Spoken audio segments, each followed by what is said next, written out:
Good morning, students. Today we are going to learn capacitor, जिसको आप एंशिएंटली condenser भी कहते थे।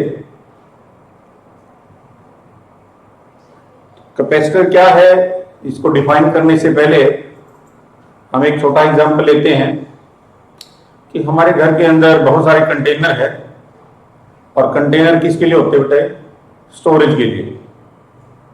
किस कंटेनर में कितना स्टोरेज होगा वो जिस पैरामीटर से हम फाइंड आउट करते हैं उसको हम बोलते हैं वॉल्यूम या फिर कैपेसिटी कह देते हैं। इस कंटेनर की इतनी कैपेसिटी है, इसका इतना वॉल्यूम है। कंटेनर है, स्टोरेज कंपोनेंट है, लेकिन ये कितना स्टोरेज करेगा, इसके अंदर कितना कंटेंट आ सकता है, ये किससे पता चलेगा बच्चों? कंटेनर के वॉल्यूम से, कंटेनर की कैपेसिटी से। कंटेनर के अंदर कितना मेटेरियल डलता रहेगा या कब तक मेटेरियल उसके अंदर डलता रहेगा? जब तक वो फुल ना हो जाए, यानी जब तक वो ओवरफ्लो ना हो जाए। तो कुछ कंटेनर ऐसे होते हैं जिनके अंदर कम मेटेरियल डलता है, कुछ कंटेनर ऐसे होते हैं जिनके अंदर ज्यादा मेटेरियल डल जाता है। जिनके अंदर कम मेटेरियल डलता है उनका वॉल्यूम यानी कैपेसिटी कम होती है। जिन कंटेनर के अंदर ज्यादा मेटेरियल डलता है उनकी कैपेसिटी वॉल्यूम ज्यादा होता है, यानी उनका साइज बड़ा होता है। जैसे कि वाटर टैंक है, पानी की टंकियां हैं, उनकी कैपेसिटी होती है ये 500 लीटर की है, ये 1000 लीटर की है। कम कैपेसिटी की टंकी है तो उसमें कम पानी डलेगा, ज्यादा कैपेसिटी की, ज्यादा वॉल्यूम की पानी की टंकी है तो ज्यादा पानी डलेगा। तो उसी तरह से एक डिवाइस है जिसका नाम है कैपेसिटर, जिसको पुराने समय में कंडेंसर से भी जाना जाता था। वो भी एक स्टोरेज डिवाइस है। क्या स्टोर करती है वो?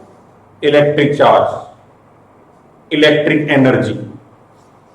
कैपेसिटर से पहले भी हमारे पास कई स्टोरेज डिवाइस है। फॉर एग्जांपल इलेक्ट्रोकेमिकल सेल है, बैटरी है, इनके अंदर भी एनर्जी स्टोर होती है। ये भी एनर्जी स्टोर है, एनर्जी टैंक है ये भी। लेकिन यहां एनर्जी केमिकल एनर्जी की फॉर्म में स्टोर होती है। लेकिन जो कैपेसिटर एनर्जी को स्टोर करता है उसकी फॉर्म क्या है बच्चों? इलेक्ट्रिकल। यानी कैपेसिटर क्या है? इलेक्ट्रिकल एनर्जी टैंक है, इलेक्ट्रिक एनर्जी स्टोरर है। Clear? So scientifically how we can define the capacitor? So capacitor is defined as it is a device which is used to store electric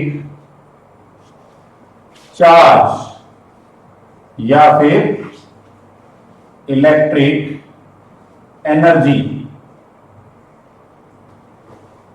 in form of electric field. यानी capacitor भी क्या है? Tiny cell की तरह काम करेगा। ठीक है बच्चों? सेकेंडली इसको आप किसी दूसरे तरीके से भी डिफाइन कर सकते हैं कैपेसिटर को। कैसे? It is a system. System का मतलब यहां पर क्या है? Group, collection. It is system of two conductors which are separated by dielectric। इसके द्वारा सेपरेट हो बच्चों? डाइलेक्ट्रिक। फॉर एग्जाम्पल एयर है, mica, glass, plastic, these are some example of dielectric. तो it is a system of two conductor. जैसे हमारे पास एक conductor ये है बच्चों, कंडक्टर का मतलब मेटेलिक कंडक्टर, और दूसरा मेटेलिक कंडक्टर ये है हमारे पास। ये फर्स्ट है बच्चों, ये सेकंड है। दोनों के बीच में गैप है, सेपरेशन है, जिस सेपरेशन के अंदर क्या डला हुआ है? Dielectric. So this system and this combination is called capacitor। इसको क्या बोलते हैं? कैपेसिटर बोलते हैं। क्लियर? कैपेसिटर का जो इलेक्ट्रिकल सिंबल होता है वो ये है, एक लाइन ये बच्चे, दूसरी लाइन ये दोनों लाइन है हमारी दो कंडक्टर को रिप्रेजेंट करते हैं। ठीक है बच्चों? कई बुक्स में ऐसा भी सिंबल हो सकता है लाइक दिस। तो ये कैपेसिटर की सिंबल है।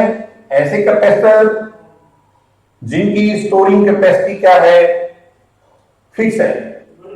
क्लियर? और एक सिंबल ऐसा भी होता है बच्चों, ऐसा। ये भी एक कैपेसिटर का सिंबल है बच्चों, लेकिन ऐसा कैपेसिटर जिसकी कैपेसिटी क्या हो सकती है? वेरिएबल, जिसकी कैपेसिटी कम ज्यादा कर सकते हैं।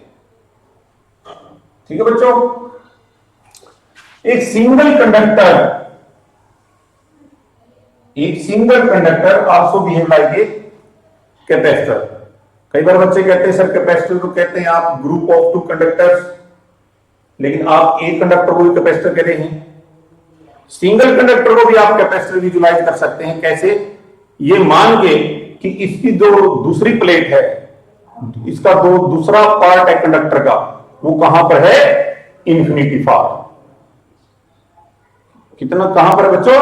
Infinity far. Is it clear? यहां देखिएगा इसका पोटेंशियल V1 है, so that it is positive charge, और ए कंडक्टर कैसा है? Negative charge. इसका पोटेंशियल V2 है, तो पोटेंशियल डिफरेंस हमारे पास क्या आ गया? V1 माइनस के V2, यानी V is the potential difference of the system of the capacitor, कह सकते हैं आप। ठीक है बच्चों? क्लियर?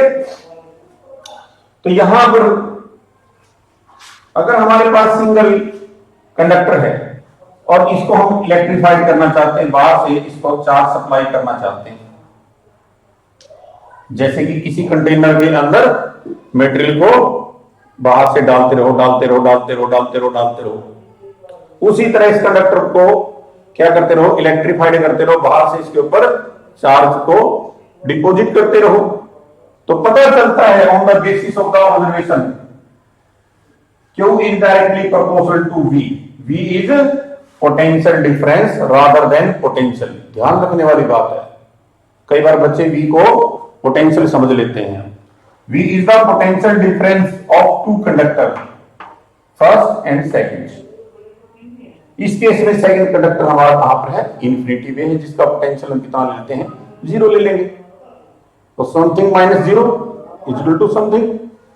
तो जितना चार्ज बाहर से देते जा रहे थे, तो इसका पोटेंशियल क्या हो रहा है? बढ़ रहा है। जैसे कि किसी भी पानी के बर्तन के अंदर पानी डालते रहो, तो उसके अंदर पानी का लेवल ऐसे बर्तन के अंदर लगातार बढ़ता जा रहा है। तो यहां पर भी बाहर से चार्ज की सप्लाई हो रही है, तो इसका पोटेंशियल कंडक्टर का राइज कर रहा है। Is it clear? So Q is any proportionality constant, say C, then relation is equal to Q is equal to CV. Q is the charge, V is the potential difference, C is what? C is here called capacity or capacitance of a capacitor. Clear? So C को कैसे define कर सकते हैं? C is ability of a capacitor to hold the charge, यानी C parameter ही बताएगा कि capacitor कितना charge को, कितनी एनर्जी को होल्ड कर पाता है। तो जिस कैपेसिटर की कैपेसिटी ज्यादा, वो उतनी ही ज्यादा अमाउंट का चार्ज होल्ड कर पाएगा। जिस कैपेसिटर की कैपेसिटी जितनी कम होगी, वो उतना ही कम चार्ज को होल्ड कर पाएगा। जैसे जिस बर्तन की कैपेसिटी जितनी ज्यादा होगी, जितना ज्यादा वॉल्यूम होगा, वो उतना ही ज्यादा मटेरियल्स को अपने अंदर रख पाएगा। Is it clear? यानी बड़े साइज की अगर पानी की टंकी है, ज्यादा लीटर की पानी की टंकी है, तो उसके अंदर उतना ही ज्यादा पानी आएगा। समझ मारे बात? तो Q is equal to CV. C is called capacitance और capacity of a capacitor. So C का वैल्यू यहां पर क्या है? Q by V आ गया।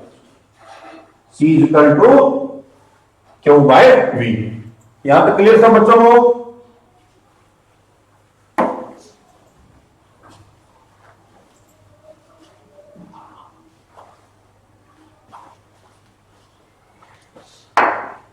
If C is the capacity of a capacitor,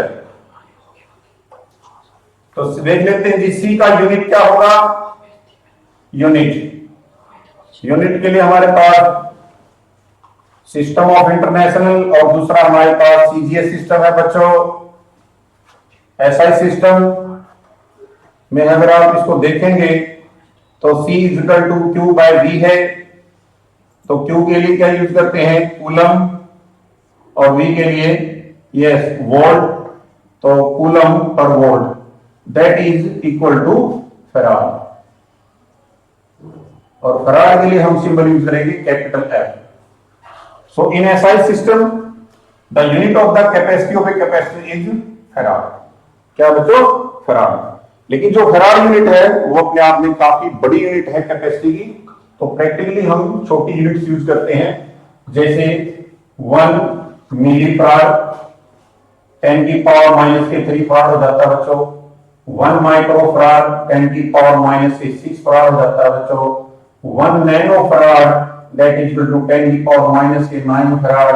1 micro farad that is equal to 10 की power minus के 12 farad. तो प्रैक्टिकली ये यूनिट यूज करेंगे क्योंकि फैराड अपने आप में कैपेसिटर की कैपेसिटेंस की बड़ी यूनिट होती है। सीजीएस सिस्टम में देखेंगे प्यारे बच्चों, सीजीएस सिस्टम में हम जाएंगे तो अगर V के लिए देखें, V क्या होता है बच्चों, V yes W by Q होता है, W by Q.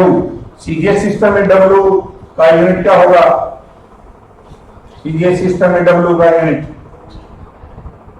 Yes erg, तो यह आएगा 1 अर्ग। और बच्चों सीजीएस सिस्टम में चार्ज का यूनिट क्या आएगा, यस स्टैट कूलम, तो कितना होता है 3 इंटू 10 की पावर 9 स्टैट कूलम। क्लियर यहां तक। यहां पर अगर हमारे पास 1 अर्ट्ज की वैल्यू अगर निकालेंगे या अगर डायरेक्ट हम सीजीएस सिस्टम में पुट करेंगे तो अर्ट्ज की जगह हम क्या कर लेते हैं 10 की पावर 7 अर्ट्ज कर लीजिएगा, इससे डायरेक्ट वैल्यू आ जाएगी। अर्ट्ज बाय कूलम, क्लियर। 10 की पावर 7 है तो यहां कितना आंसर आ जाएगा बच्चों, 1/300 स्टैट कूलम। स्टैट वोल्टेज के लिए तो स्टैट वोल्ट कर ले लाइन में। तो यहां पुट करेंगे पहले बच्चों कैपेसिटी निकालेंगे यूनिट, तो C is equal to Q charge.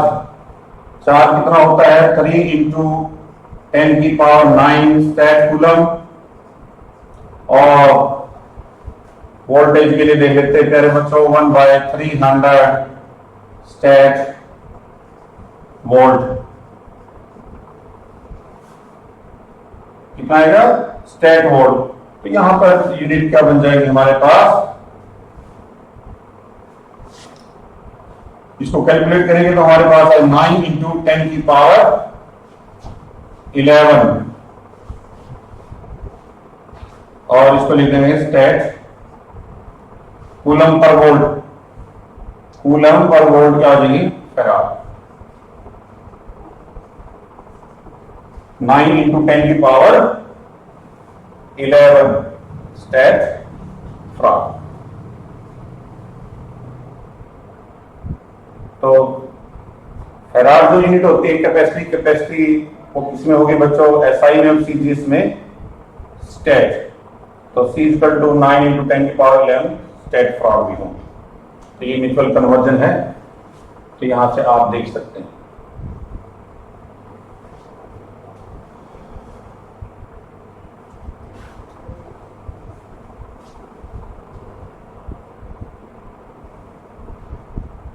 यहां तक समझ आ गया सबको, क्लियर।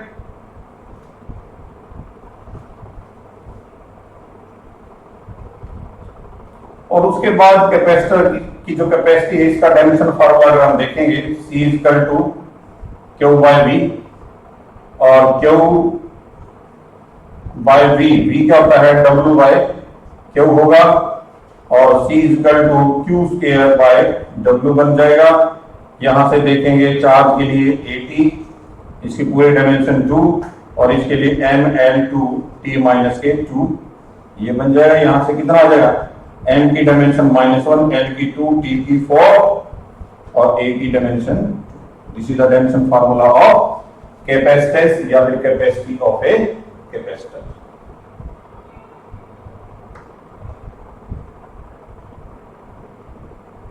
यहां तक क्लियर सब बच्चों को?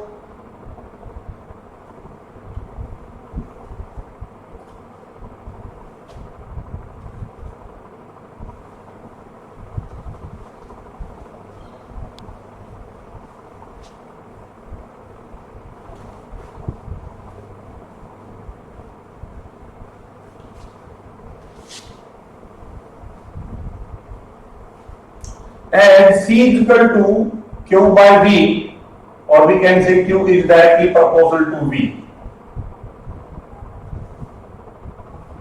ग्राफिकली इसी चीज को अगर समझे, let draw a graph, Q V graph, तो graph line will be like this. Q is directly proportional to V है, तो क्यू वी ग्राफ में लाइन कैसा होगा, स्ट्रेट लाइन होगा। Is it clear?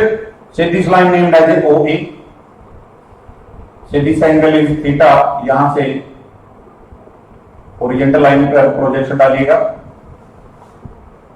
So this O A B J right angle triangle दिखाई दे रही हमारे को।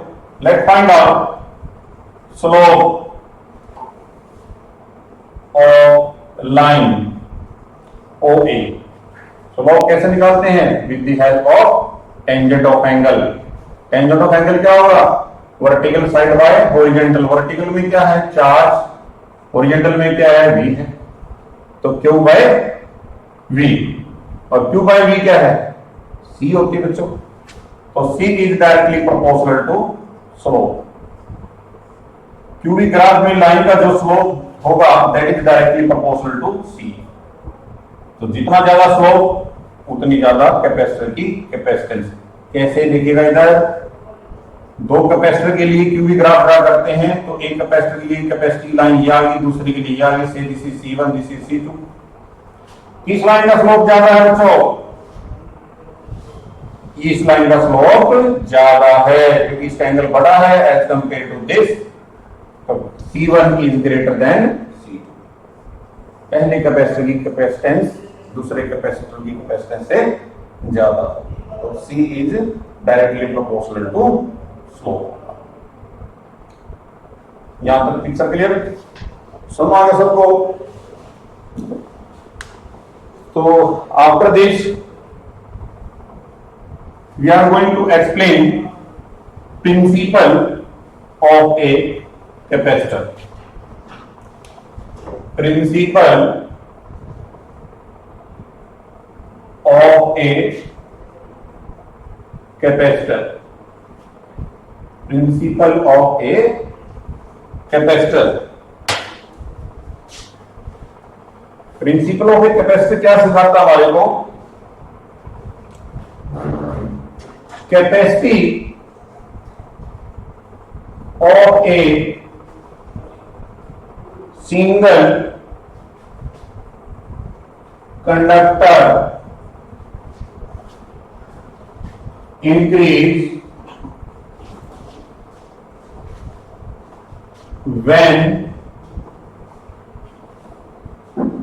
when a arced conductor broke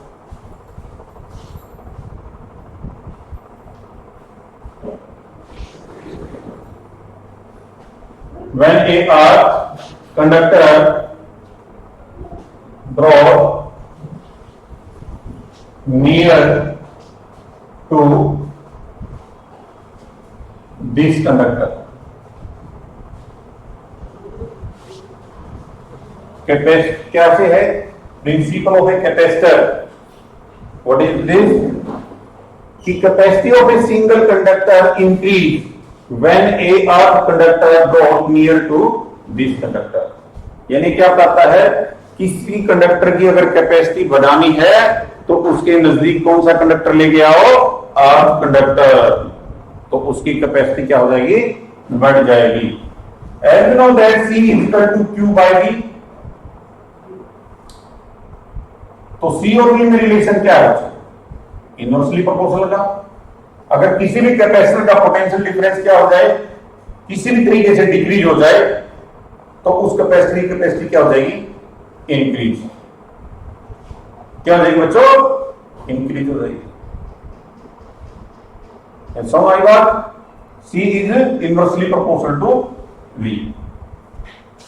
Suppose that we have a conductor, आप 1D पिक्चर देख सकते हो, ये हमारे पास कंडक्टर है, ठीक है बच्चों। उसके बाद हम क्या करें, इसको इलेक्ट्रीफाइड कर लें, क्या कर लें, इलेक्ट्रीफाइड कर लेंगे इसको, पॉजिटिव चार्ज कर लें कंडक्टर को, इसका पोटेंशियल हो गया बच्चों V, क्या हो जाए, V हो गया। आफ्टर दिस क्या हो, इस इलेक्ट्रीफाइड कंडक्टर के नजदीक कोई दूसरा कंडक्टर लेके आए, ये ले आए बच्चों,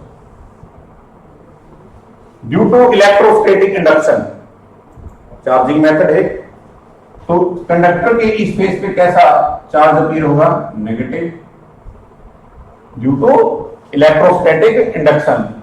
और इस फेस पे क्या हो जाएगी, डेफिशिएंसी ऑफ इलेक्ट्रॉन, क्योंकि सारे के सारे इलेक्ट्रॉन्स इस कंडक्टर के सारे के सारे इलेक्ट्रॉन इस फेस पे अपीयर होंगे ड्यू टू कूलम्बिक इंटरेक्शन। यहां पॉजिटिव चार्ज है तो सारा का सारा नेगेटिव इलेक्ट्रॉन्स का क्लाउड है वो इस फेस पे आ जाएगा, और इस फेस पे क्या रहेगा, डेफिशिएंसी ऑफ इलेक्ट्रॉन्स, और deficiency of electrons represented by positive sign. Is it clear? अब पोटेंशियल डिफरेंस कितना होगा, इस कंडक्टर का पोटेंशियल कितना लिया था हमने, भी नया पोटेंशियल डिफरेंस V डैश, मान लो इस अरेंजमेंट का V डैश है, that is equal to V, इसका पोटेंशियल V था, इसका क्या करें, माइनस ले लें, माइनस के V नेगेटिव पोटेंशियल प्लस के V positive potential. I think समझ आ गया आपको। इलेक्ट्रीफाइड कंडक्टर का पोटेंशियल तो V लेके चले थे, इस फेस पे नेगेटिव चार्ज आ जाता तो इसका पोटेंशियल नेगेटिव, और इस फेस पे डेफिशिएंसी ऑफ इलेक्ट्रॉन यानी पॉजिटिव चार्ज है, उसके कारण पोटेंशियल V पॉजिटिव। तो चार्ज की जैसी पोलैरिटी होगी वैसा ही पोलैरिटी किसकी होगी, पोटेंशियल की। यहां तक समझ आ गया। अब पता चलता है कि नेगेटिव चार्ज इसके क्लोज है as compare to positive charge, तो नेगेटिव पोटेंशियल डोमिनेट करेगा as compare to positive potential, ये डोमिनेट करेगा as compare to this, it mean that V dash is less than V हो जाएगा। यहां ये रिजल्ट देखने को मिलेगा, V dash less than V। Is it clear? यानी हमने क्या किया, इस सिंगल कंडक्टर का यानी कैपेसिटर का पोटेंशियल डिफरेंस डिक्रीज कर दिया और कैपेसिटी क्या हो गई, फिर बढ़ गई, और यही हम चाहते थे। और क्या होगा, बाहर से और ज्यादा चार्ज हम सप्लाई कर सकते हैं और पोटेंशियल हम ऐसे बढ़ा सकते हैं। कब तक बढ़ा सकते हैं, जब तक ये कैपेसिटर फुली चार्ज ना हो जाए। फुली चार्ज कब पता चलेगा, जब कैपेसिटर फुली चार्ज हो जाता है और फर्दर और चार्ज सप्लाई करोगे तो चार्ज की लीकेज एटमॉस्फेयर में स्टार्ट हो जाती है। जब चार्ज की लीकेज एटमॉस्फेयर में स्टार्ट हो जाती है तो हम कह देते हैं कि हमारा चार्ज कैपेसिटर है जो वो फुली चार्ज हो गया। ठीक है बच्चों, तो यहां पर पोटेंशियल में क्या आ गई है, गिरावट। तो पोटेंशियल हम बढ़ाना चाहते हैं, पोटेंशियल कब बढ़ता है, जब बाहर से चार्ज को सप्लाई करते हैं। तो इसका मतलब है इसकी चार्ज स्टोरेज की कैपेसिटी बढ़ गई है, यानी बाहर से और चार्ज हम दे सकते हैं। आगे दे दिया, और भी बाहर से चार्ज दे सकते हैं, इसको चार्ज दे रहे हैं और फिर क्या होगा, ये फुली चार्ज होगा। नेक्स्ट क्या होगा, ये हमारे पास फर्स्ट कंडक्टर है। अब जो सेकंड कंडक्टर था हमारे पास, उसको हम क्या कर देते हैं, उसकी अर्थिंग कर देते हैं। क्या कर देते हैं, अर्थिंग। अर्थिंग का मतलब इसको 0 वोल्ट के साथ जोड़ देते हैं। तो सारा का सारा पॉजिटिव चार्ज है वो डिस्प्ले हो जाएगा, क्योंकि अर्थ क्या करेगी, इलेक्ट्रॉन भेज देगी, सिर्फ इस तरफ क्या रह जाएगा, नेगेटिव चार्ज आ जाएगा, क्या रहेगा, नेगेटिव। तो अब नया जो पोटेंशियल होगा से V double dash that equal to V minus a V negative, यानी अब नया पोटेंशियल है जो V डबल डैश है वो V डैश से भी कम हो गया, यानी V double dash is less than V dash, यानी इस तरीके से इस कंडक्टर की अर्थिंग करने से इस अरेंजमेंट का पोटेंशियल डिफरेंस और भी नीचे हो गया। अब क्या करें, पोटेंशियल डिफरेंस को बढ़ाएं, कैसे बढ़ेगा, बाहर से चार्ज को भेजें। तो इसका मतलब क्या हो रहा है, स्टेप टू स्टेप बाहर से चार्ज भेजा जा रहा है, बाहर से चार्ज भेज के स्टोर किया जा रहा है, यानी कैपेसिटर की कैपेसिटी को बढ़ाया जा रहा है एक स्पेशल मैकेनिज्म से, एक स्पेशल तरीके से। And this is called principal of a capacitor. यानी प्रिंसिपल ऑफ ए कैपेसिटर क्या सिखाता है कि एक छोटे ही कंडक्टर के अंदर कैसे हम चार्ज एक्यूमुलेशन की क्वांटिटी को बढ़ा सकते हैं, यानी छोटा कंडक्टर किस तरीके से बहुत ज्यादा चार्ज को स्टोर कर सकता है।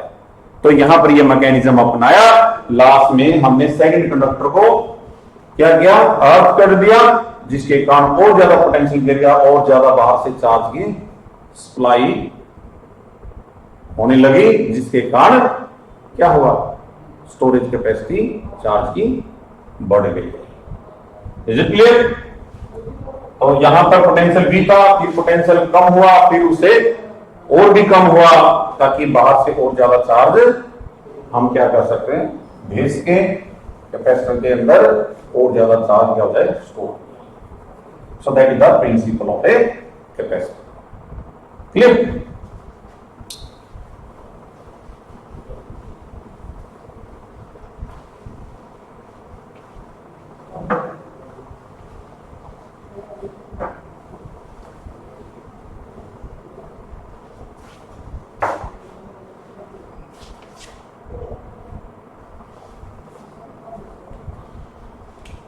After this, we are going to find the capacity of a capacitor. Capacitor से पहले चलो हम निकाल फाइंड आउट करते हैं energy stored by a capacitor, energy stored by a capacitor। तो बच्चों हमने ये लिया जी कैपेसिटर का ये सिंबल है, दो पैरेलल लाइन के द्वारा दिखा सकते हैं। पहली लाइन फर्स्ट कंडक्टर को रिप्रेजेंट करती है, सेकंड लाइन सेकंड कंडक्टर को रिप्रेजेंट करती है। नेचर में कैपेसिटर कई टाइप के होते हैं।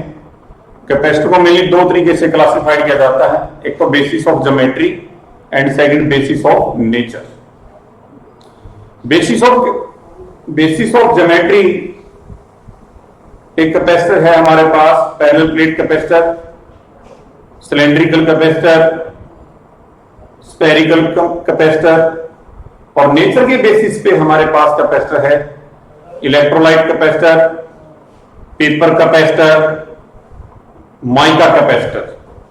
तो हमारे सिलेबस के अकॉर्डिंग ही हम काम करना चाहते हैं। तो सबसे पहले हम क्या फाइंड आउट करना चाहते हैं, energy stored bye a capacitor.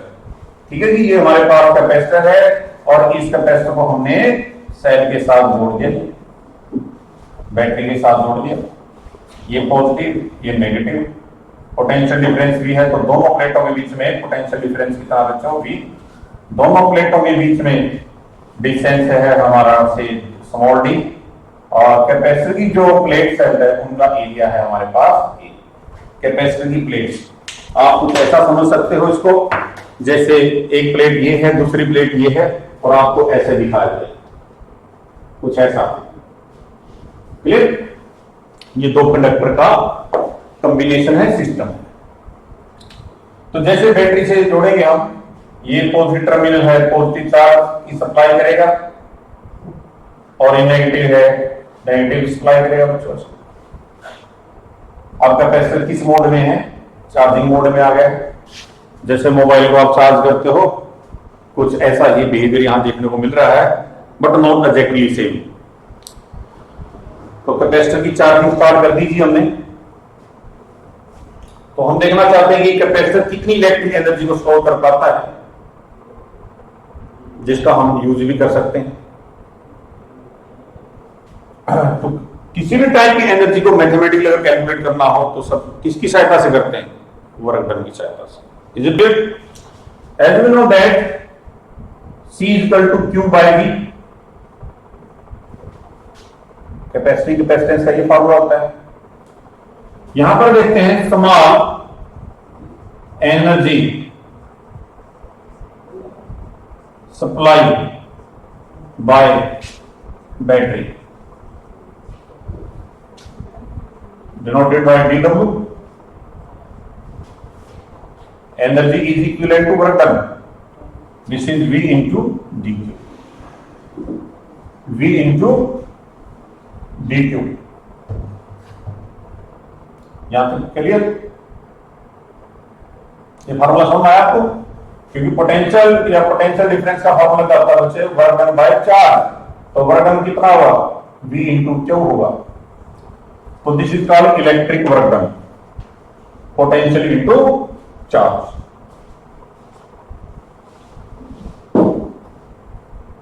सो कुछ ऐसा मैकेनिज्म होगा,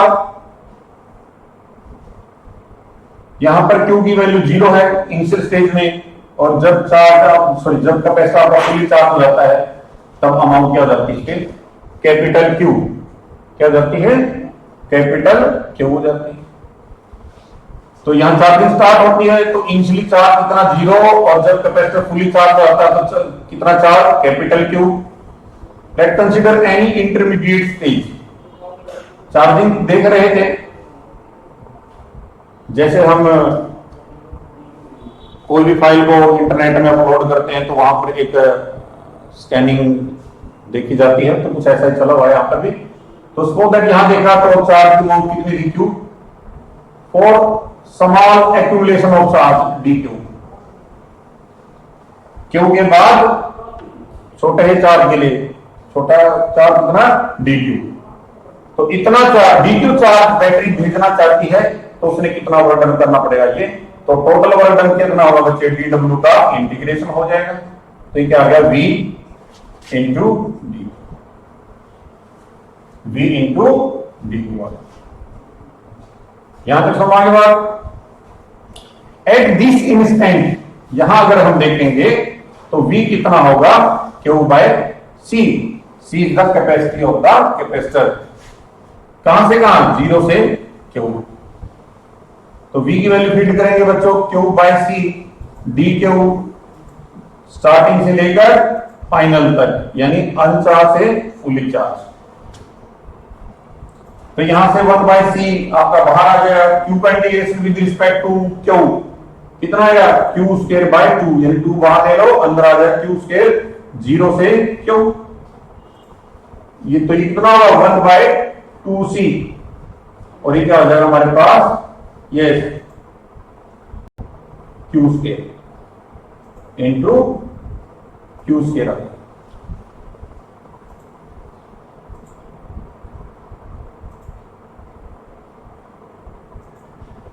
clear? This is the work done by battery. Is it clear? Here work done is stored in form of energy. So we can written U is equal to Q square by 2C, ऐसे लिख सकते हैं। U represent the energy stored by capacitor. As equivalent Q is equal to CV. ये कितना आ जाएगा? 1 by 2C, C square V square. तो answer कितना आ जाएगा? 1 by 2 CV स्क्वायर भी आ जाएगा। C को रिप्लेस करेंगे तो U की वैल्यू 1 by 2 Q भी आ जाएगा। तो there are 3 different version of energy stored by a capacitor that is equal to 1 by 2 CV square that is equal to Q square by 2C that is equal to 1 by 2 QV।